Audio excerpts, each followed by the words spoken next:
Welcome back to my channel. I do apologize the camera's off for those who don't know. I have low vision. Now to today's video is an automotive lesson.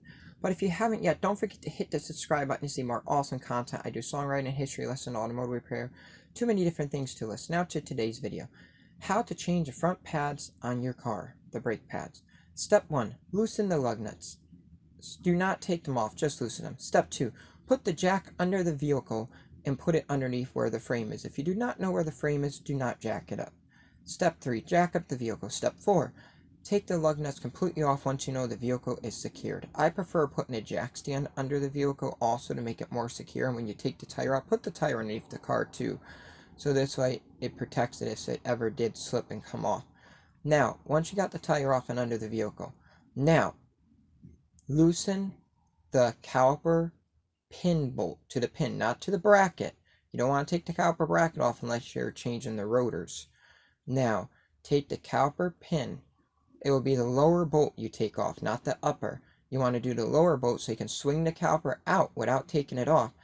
And this way you can change the pads. And then you can put the new pads on. But first use brake cleaner if it's dirty and clean it up inside there. And then when you put the new pads on, you're going to need a C-clamp. And you're going to have to compress the piston to the caliper back in. Now, the little rubber seal around the caliper that goes to the piston is puffed out anywhere. So you need to gently push it back in as it's compressing so it goes down. So this way it don't pop out. If it's popped out a little tiny bit, it will ruin the caliper. Now, I look forward to seeing you all in the next cool video. Don't forget to hit the subscribe button, and then once you have it compressed, you slide the caliper back down where it was, put the bolt through the caliper into the pin, tighten it, look up the torque for your vehicle to make sure you torque the caliper bolt right into the pin. You don't want it too tight because it can cause issues. You want to make sure you don't want it too loose or it can fall off. So look up the torque, what your vehicle recommends, and do it that way. Then put the tire on, put the lug nuts on, snug them. Do not put them super tight on, because if you put them, the wheel could spin if it's rear-wheel drive. If it's front-wheel drive, the wheel should let you tighten them up in the air. But I don't recommend doing it super tight up in the air because if you're on a jack. If you're on a lift, that's different. Then lower the vehicle back down, take the jack stand out, grab your jack, lower your jack, and make sure the lug nuts are on super tight when they're on the ground, and make sure they're on good. And tighten the lug nuts in a star pattern always. Don't do it another way, do it in a star pattern.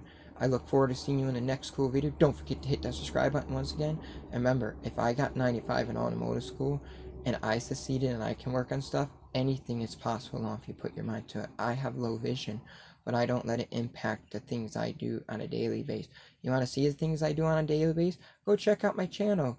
Down below this, click on Joey's Adventure right above like or dislike. It will say Joey's Adventure. Click on that. Check out, and then click on videos. Check out the things that I do at low vision. You'd be amazed and see anything is possible. You just have to believe in yourself and know you can do whatever you put your mind to. I will see you in the next video. Stay safe out there and stay strong. Peace.